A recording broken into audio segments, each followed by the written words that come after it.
Topic வந்து பார்த்தீங்கன்னா, risk assessment. இப்ப நம்ம வேலை செய்ற இடத்துல உள்ள அபாயங்கள கண்டறிஞ்சு, அந்த வேலையினால ஏற்படுத்தக்கூடிய சேதம் எவ்வளவு? மற்றும் நிகழும் வாய்ப்பு எவ்வளவு என்று மதிப்பிட்டு, தேவையான கட்டுப்பாடு நடவடிக்கைகளை நம்ம வந்து எடுக்கிறது தான் இந்த ரிஸ்க் அசஸ்மெண்ட்னு சொல்லுவோம். இப்ப இதோட பயன்பாடு வந்து பார்த்தீங்கன்னா, வேலை செய்ற இடத்துல யாருக்கும் அடிபடாம இருக்கிறதுக்கும், அப்புறம் ஒரு ஆக்சிடென்ட்டு எதுவும் நடக்காம இருக்கிறதுக்கும் இது யூஸ்ஃபுல்லா இருக்கும். அப்புறம் இது வந்து பார்த்தீங்கன்னா, ISO 45001 லீகல் ரெக்யர்மெண்ட்ஸு இது வந்து மெயின்டெயின் பண்ணணும்.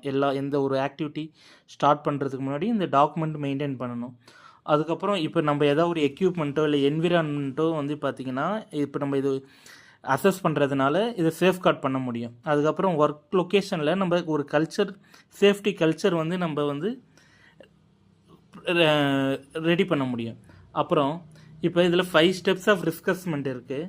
ஒன்று வந்து பார்த்தீங்கன்னா, ஃபஸ்ட்டு அசாடை வந்து ஐடென்டிஃபை பண்ணணும். அது ஒர்க் ப்ராசஸ் மூலியமா எப்படி அசாட் எது மூலியமா ப்ராப்ளம் வருது, இல்லை எக்யூப்மெண்ட்டு இல்லை மெட்டீரியல்ஸு அதை மெயினாக பார்க்கணும். அதுக்கப்புறம் பீப்புள் அங்கே யார் வேலை செய்கிறாங்க, அதுக்கப்புறம் வந்து அந்த வேலையினால் என்ன அபாயம் நிகழும் வாய்ப்பு எவ்வளோ இருக்குது, அதுக்கப்புறம் அந்த அபாயம் நடந்தால் அதோட சேதத்தின் அளவு எவ்வளோ இருக்குது, அதெல்லாம் நம்ம கணக்கெடுக்கணும். அதுக்கப்புறம் எல்லா டீட்டெயில்ஸும் டாக்குமெண்ட்ஸும் நம்ம ஃபைண்டிங் வந்து ரெக்கார்ட் பண்ணணும்.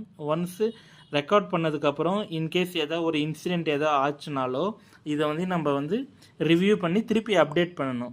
அதுக்கப்புறம் வந்து பார்த்திங்கன்னா, எதுக்கு இந்த ரிவ்யூ பண்ணுறோன்னா, ஏதாவது ஒரு நியூ ஆக்டிவிட்டி இல்லை ப்ராசஸ் புதுசாக ஸ்டார்ட் ஆகுதுன்னா நம்ம வந்து ரிஸ்க் அசஸ்மெண்ட்டை வந்து ரிவ்யூ பண்ணணும். அதுக்கப்புறம் ஏதாவது ஒரு இன்சிடெண்ட் நடந்தாலோ ஆக்சிடென்ட் நடந்தாலோ திருப்பி ரிவைஸ் பண்ணணும்.